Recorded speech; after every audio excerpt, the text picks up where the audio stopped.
आज की वाणी भक्ति की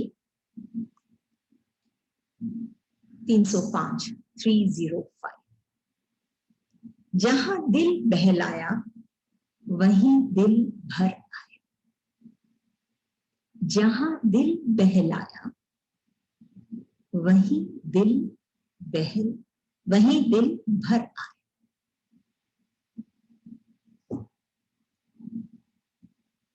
क्या कह रहे हैं गुरुदेव इसमें?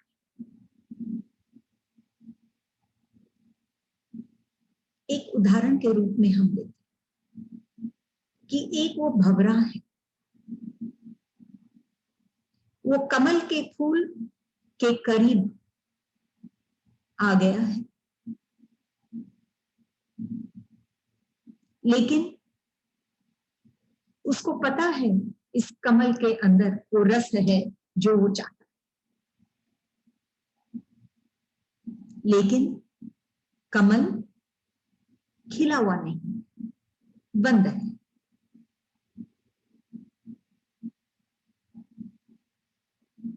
वो कमल को भी मालूम है कि मेरे भीतर वो रस है जो ये भंवरा चाहता है, लेकिन मैं कैसे खिलूं?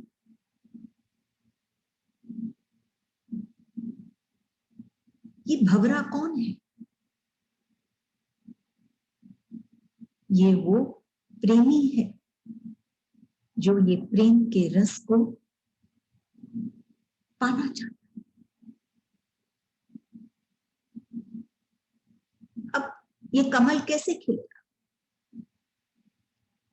सूर्य की रोशनी से, सूर्य की रश्मियों से जब वो किरणें पड़ेगी उस कमल के ऊपर, तो वो कमल खिल पाएगा।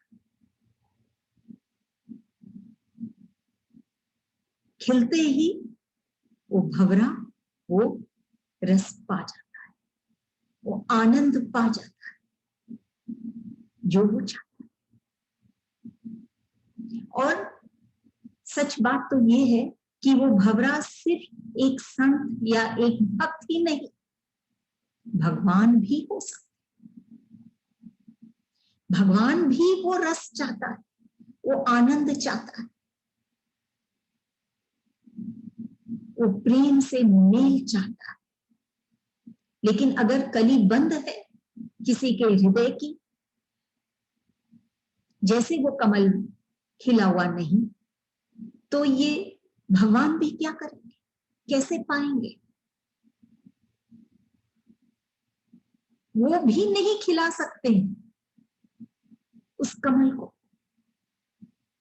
या हम ऐसे भी कह सकते हैं हमारे हृदय के कमल को, जब तक एक संत नहीं आता जीवन में। जैसे उस सूर्य की रोशनी, किरणें,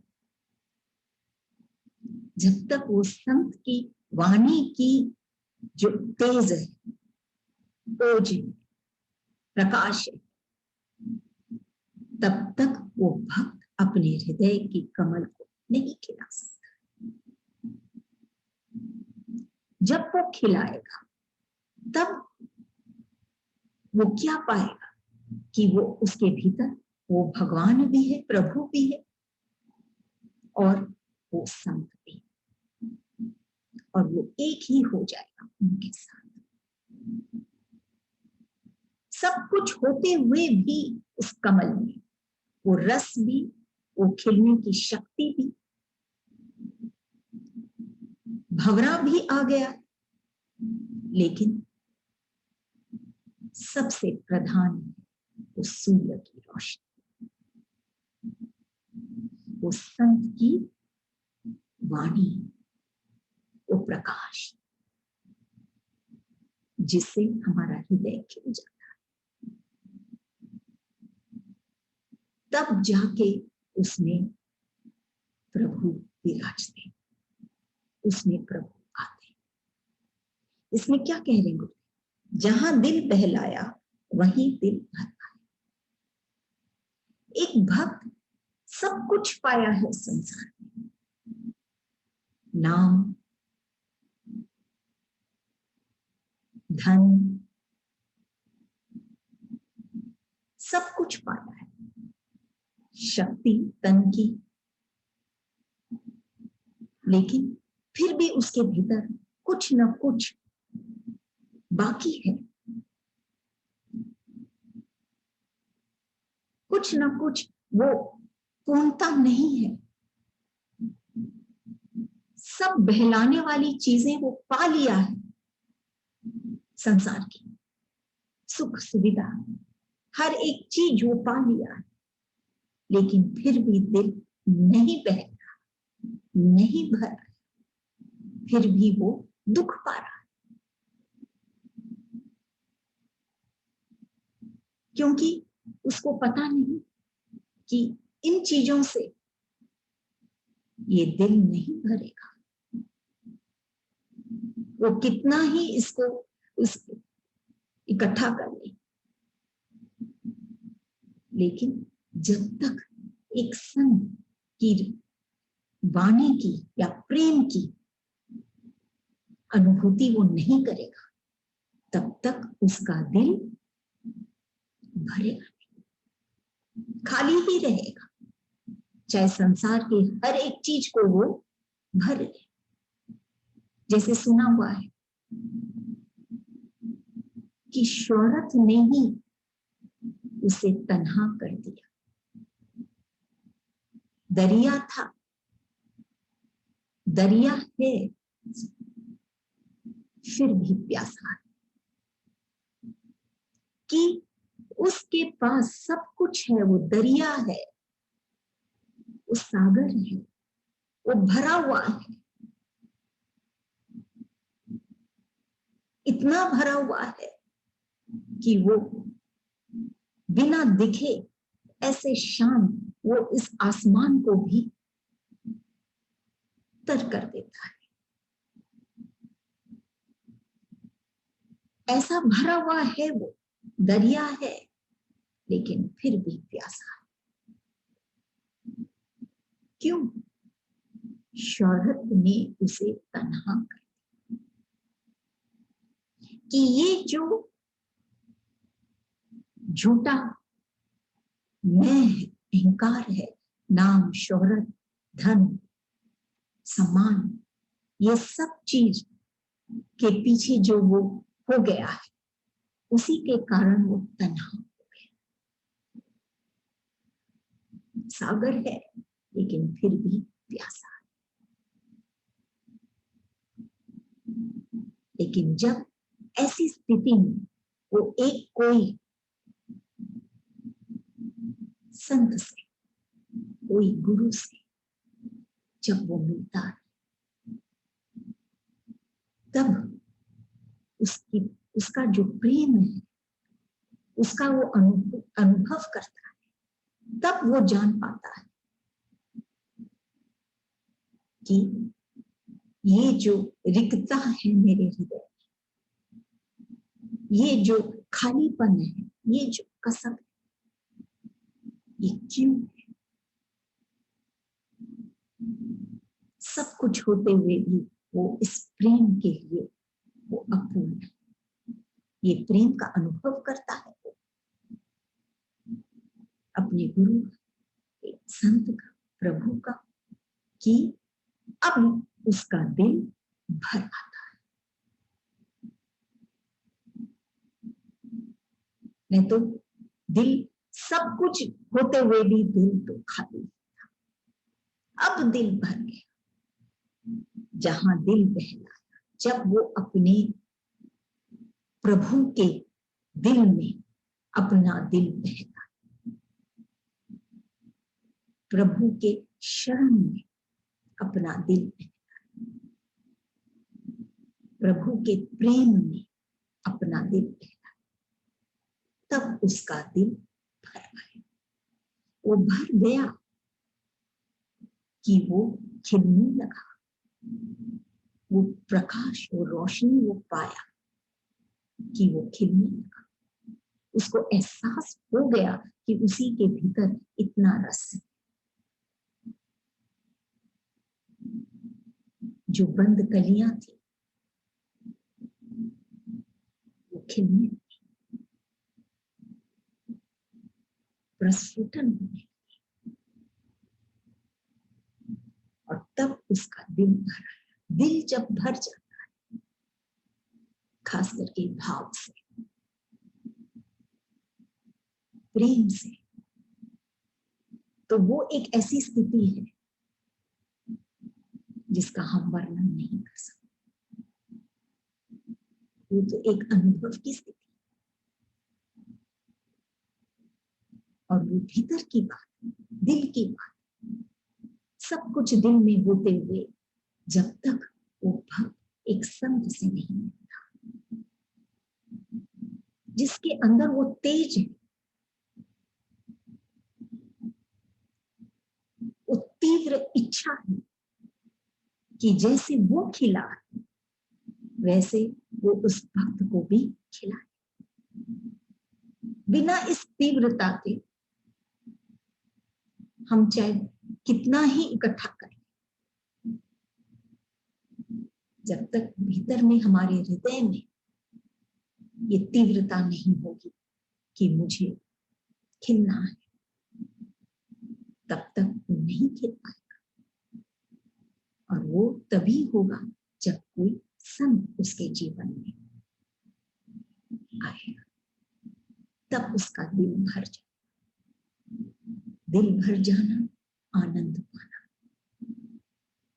उसके बाद और कोई इच्छा नहीं। ऐसी स्थिति कि अब वो पूर्ण है।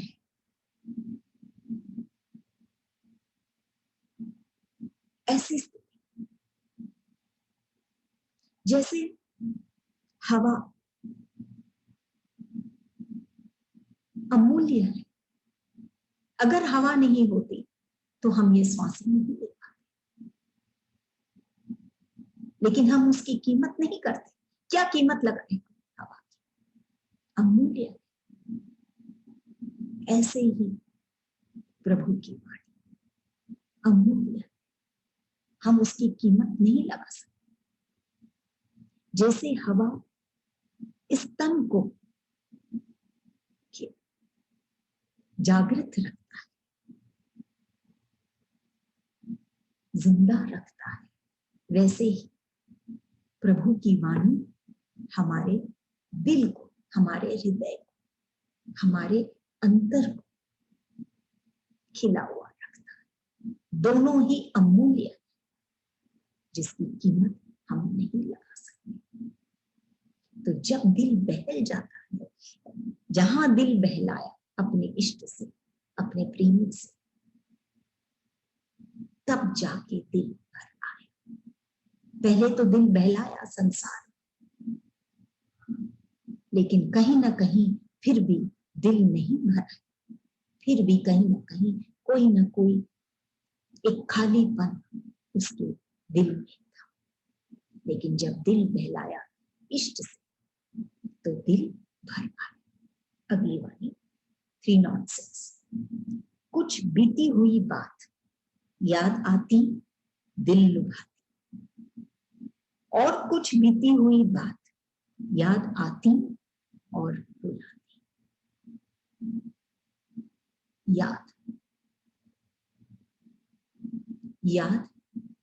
यादें हमारे जीवन का एक बहुत महत्वपूर्ण हिस्सा है। यादें हम चाहे हम नहीं चाहें, लेकिन यादें जरूर हमको हमारे दिल, हमारे हृदय में, हमारे विचारों में ये यादों का एक सिलसिला चलता ही रहता है। एक अलग बात है कि संत कौन होता है?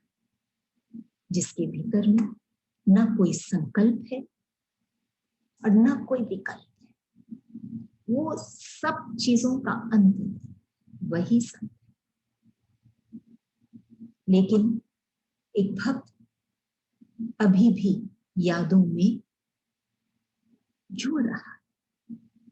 वो क्या कहता है? कुछ बीती हुई बात याद आती, दिल लुभाती। दो तरह की यादें, दो तरह की बातें, एक जो अच्छी है और एक जो हमारे दिल को चोट पहुंचाती है। कुछ ऐसी बातें हैं जब वो याद आती हैं तो दिल को लुभाती है। वो ऐसे पल, कौन सी ऐसी क्या बातें होंगी? नेचुरली ये वही बातें होंगी जब वो क्षण होंगे या वो पल होंगे जब वो अपने इष्ट से मिला होगा, जुड़ा होगा, अनुभव पाया। ऐसे वक्त, ऐसी याद कि वो ऐसा घर कर जाती है हमारे विचारों में कि हम उनको भूल नहीं पाते। ऐसे पल जो इष्ट के साथ हम बिताएंगे या हमको एहसास हुआ है जब ईश्वर का या प्रभु का, चाहे पल तो पल के लिए ही क्यों ना, लेकिन जब कभी भी हम उसको याद करते हैं उन पलों में, तो दिल को लुभाती, अच्छा लगता है हमारे लिए।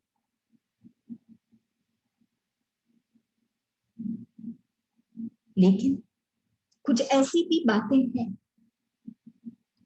कि जब वो याद आती है तो रुलाती है। कौन सी बातें? ऐसी बातें जो ये संसार की हो, जो ये स्थूल की हो। जैसे कहा गया है कि विषय विष से भी ज्यादा जहरीला है। ये जो विषय है, विषयों के कारण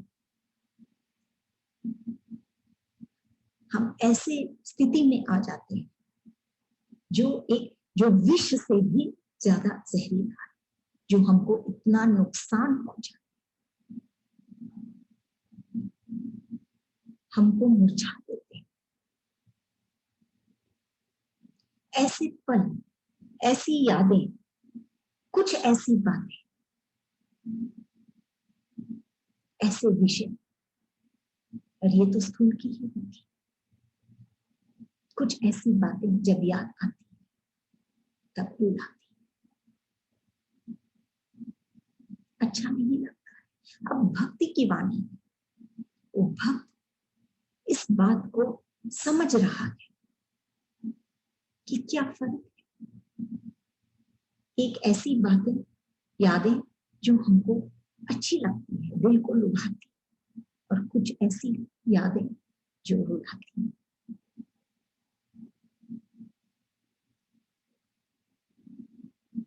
जब लुभाती, वहां भी अगर आनंद में अच्छा लगता है तो वहां भी वो रोना नहीं,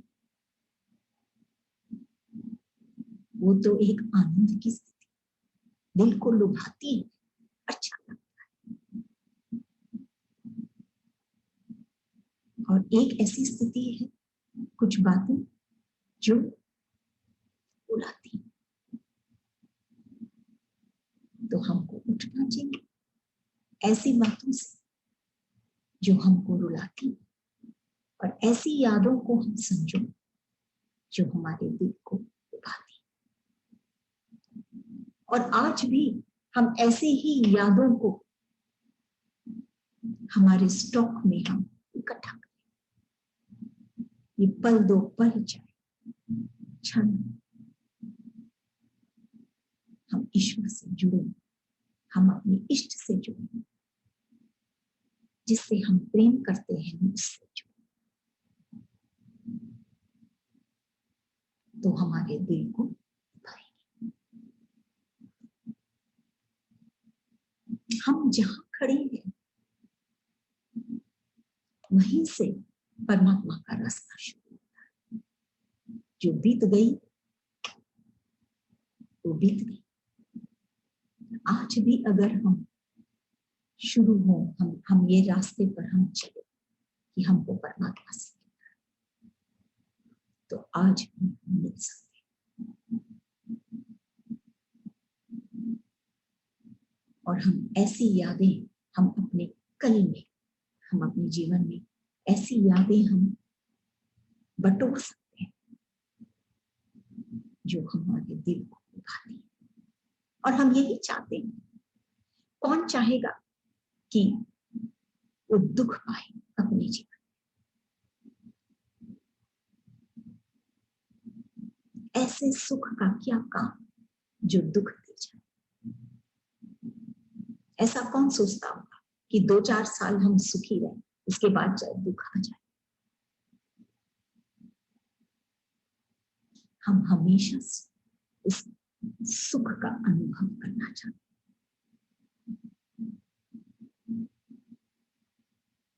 हम हमेशा खिलना चाहते हैं। विडंबना ये है कि अगर हम साधक हैं, भक्त हैं, हम साधनों को ही साध्य बना लेते हैं। साध्य मतलब ईश्वर, जिसको ये साधक पाना चाहता है साधनों के द्वारा। लेकिन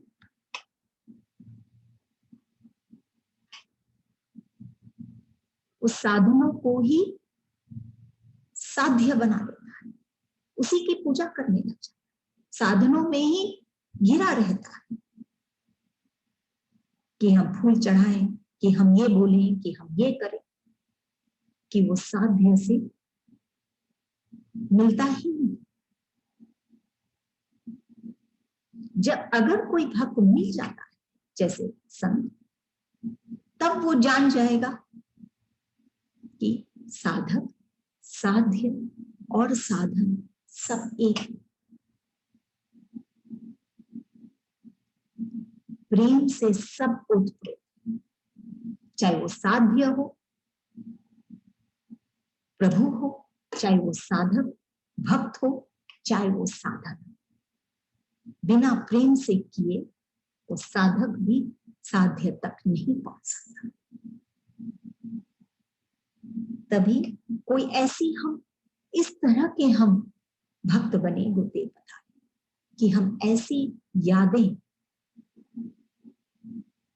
हम अपने जीवन में लाएं जो हमारे दिल को लुभाए, न कि रुलाए।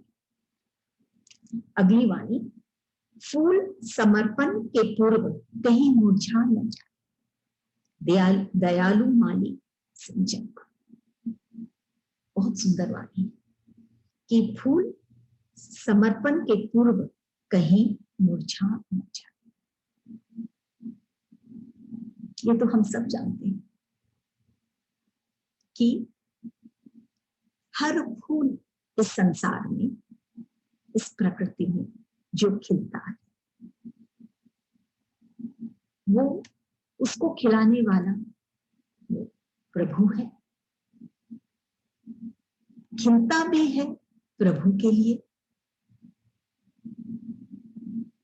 और चढ़ भी जाता है प्रभु के ही चरण।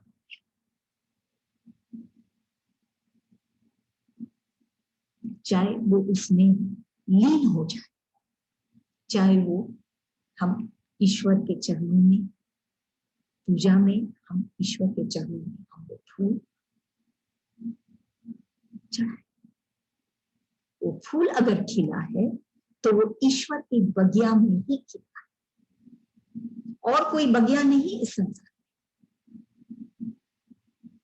जहां कहीं भी गार्डन है, जहां कहीं भी ये फूल खिले, वो सब ईश्वर का है, ईश्वर का ही बगीचा है, और ईश्वर का ही, ईश्वर के शक्ति से ही ये फूल खिले और ईश्वर के लिए ही खिले। लेकिन हम इनको इकट्ठा करते हैं, हम ईश्वर को समर्पित करते हैं भाव से।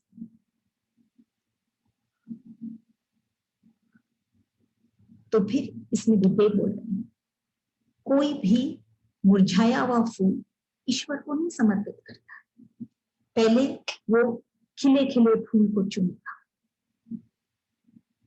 अपने इष्ट को देने के लिए, चढ़ाने के लिए। खिला हुआ फूल के खोजेगा, मुरझाया हुआ फूल नहीं। तो क्या कह रहे हैं दयालु माली सिंचन कि हम मुरझा जाएं, वो फूल मुरझा जाए उसके पहले हम ईश्वर को समर्पित हों। ये अगर उस फूल की अभिलाषा है तो ये फूल कौन है? ये फूल वो भक्त भी है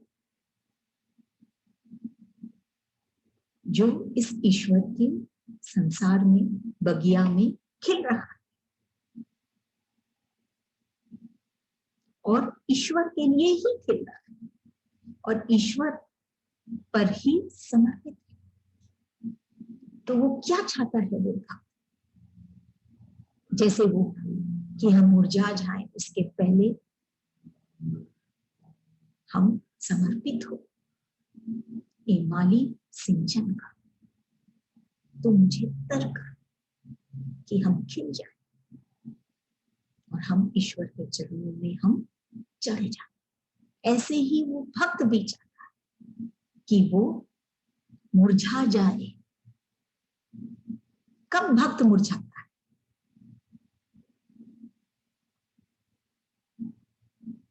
जब वो इस स्थूल की दुनिया में वो थक जाता है, तब वो मुरझा जाता है। अगर हम ये सोचे कि उसकी लास्ट की स्थिति में अंत में वो मुरझा जाता है तो ये कह सकते हैं कि वो मुरझाया नहीं, वो तो लीन हो गया ईश्वर। मुरझाता कब है? मुरझाता है जब उसका सिंचन नहीं, तब वो मुरझा जाता है। वो भक्त जब वो इस संसार के थपेड़े खाता है और इसको वो तर नहीं हो पाता, वो सूखने लग जाता है, तब वो मुरझाता है। तभी वो कह रहा है दयालु माली सिंचन का। ये माली कौन है? फूल तो भक्त है और ये माली कौन है? खास करके दयालु माली, ये तो उसका प्रेमी है, उसका प्रभु। सिंचन का मुझे वो रस से भरो कि हम सूख न जाए, मुरझा न जाए, क्योंकि ये जो संसार है ये तो सिर्फ हमको मुरझाए।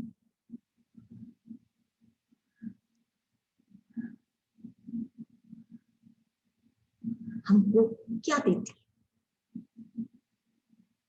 सिर्फ लेना चाहते, लेकिन एक संत है ईश्वर प्रभु जो उसको कर सकता है। तभी वो कहता है दयालु माली सिंचन का कि हम मुरझा जाएंगे, फिर वापस हरा होना स्थूल में तो शायद नामुमकिन।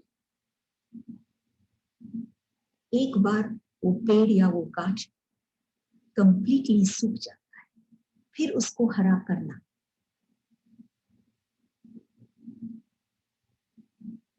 बहुत मुश्किल है, संभव है। लेकिन इस भीतर की दुनिया का जो प्रकृति, इसमें जो फूल खिल रहे हैं, ये अगर सूख भी रहे हैं तो जब ये सिंचन करता है तो ये फिर से खिल जाता है और फिर से उस भक्त के जीवन में वो उत्साह, वो उमंग, आनंद पाने लग जाता, रूखा सूखा नहीं रहता। तो फूल समर्पण के पूर्व कहीं मुरझा न जाए, समर्पित होने के पहले पूर्व वो मुरझा न जाए। वो भक्त, वो भी यही स्थिति में कि कहीं मैं मुरझा न जाऊं। तेरा होने के पहले मैं तेरा हूं और तेरा होना चाहता हूं। इसीलिए दयालु माली, हे प्रभु तू मेरा सिंचन कर, नहीं तो ये संसार हमको सुखा दे।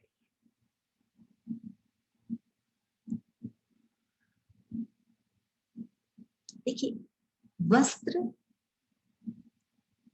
कभी भी किसी की सुंदरता को बढ़ा नहीं सकती और किसी की क्या कहें कुरूपता को छिपा नहीं सकती। ये जो सुंदरता है या कुरूपता है, ये भीतर की बात। ये वस्त्र कितनी बढ़िया हम क्यों न पहने, लेकिन हमारी कुरूपता नहीं छिपा सकती। वो हमारे रोम रोम में, हमारे विचारों में, हमारी सोच, उसको नहीं हम छिपा सकते।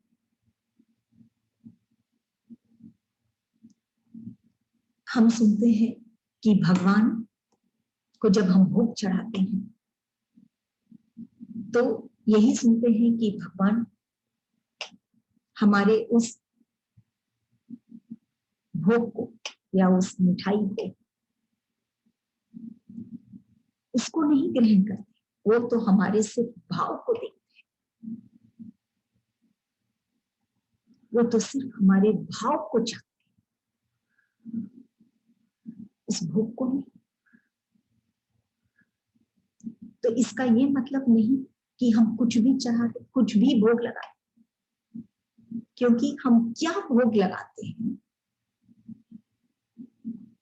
यही हमारे भाव होते हैं कि हम क्या भोग लगाते हैं। इसीलिए हमारी कोशिश यही रहती है कि हम अच्छे से अच्छे जो हमसे बन सकता है दिल से हम वो चढ़ाएं या भोग लगाएं।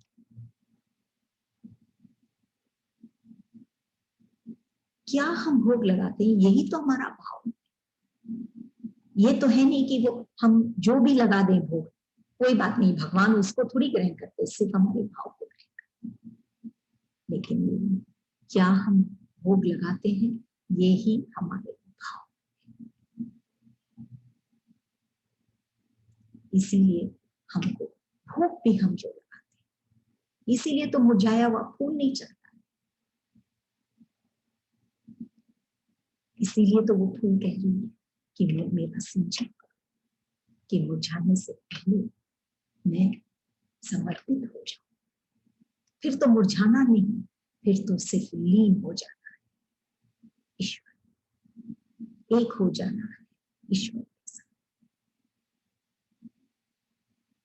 ये मिट्टी का तन है और मिट्टी में ही मिल जाना है, जहां से उसकी उत्पत्ति हुई थी वहीं पे मिल जाना। अब लास्ट वन, कल था विकल आज रमा सकल। स्वामी में गुरुदेव कह रहे हैं कि कल था विकल, कि कल तक हम विकल थे, अब तक हमारे जीवन की जो घड़ियां बीत चुकी, हम थे विकल, विकल परेशान, अस्त व्यस्त।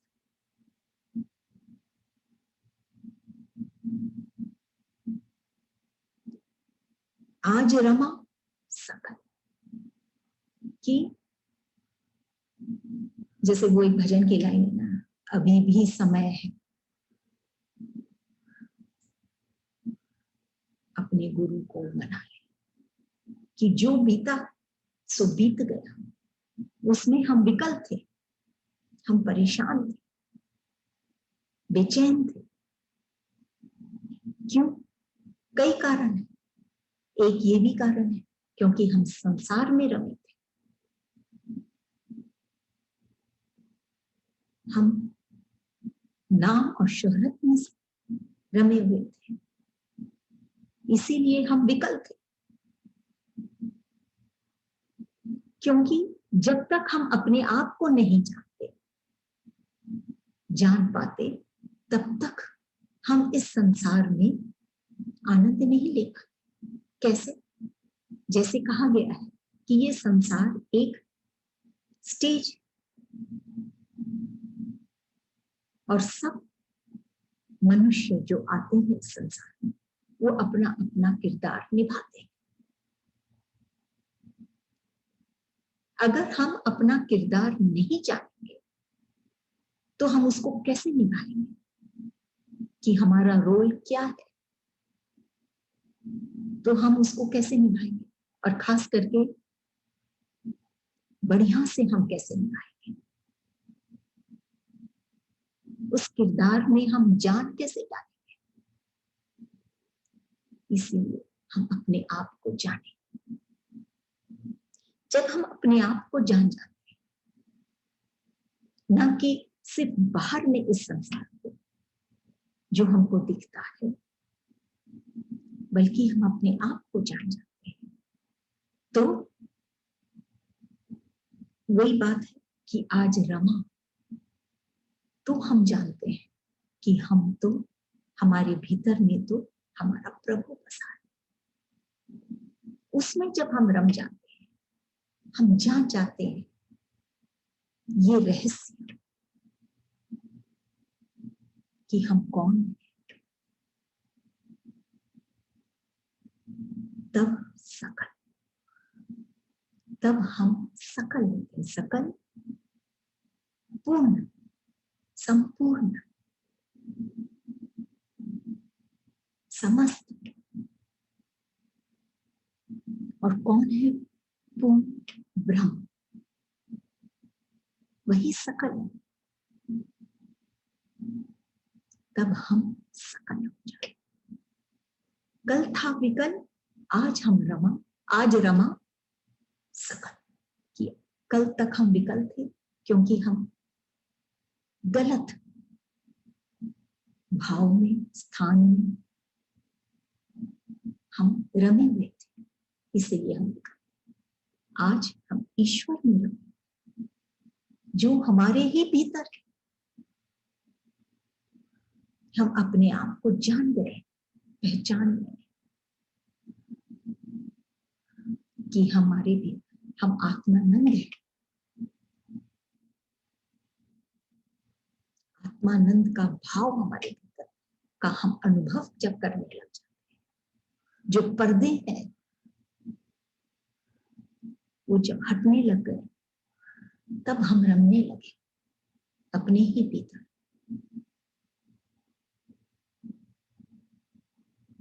कि जब वो पर्दा हटा तो सूर्य की किरण उस कमरे में आ पहुंचे। वैसे ही जब ये आवरण हटा हमारे भीतर, हमारे हृदय से, तो वो इष्ट हमारे हृदय में आ गया, बस गया। तब हम सकल ब्रह्म के जैसे संपूर्ण पूर्ण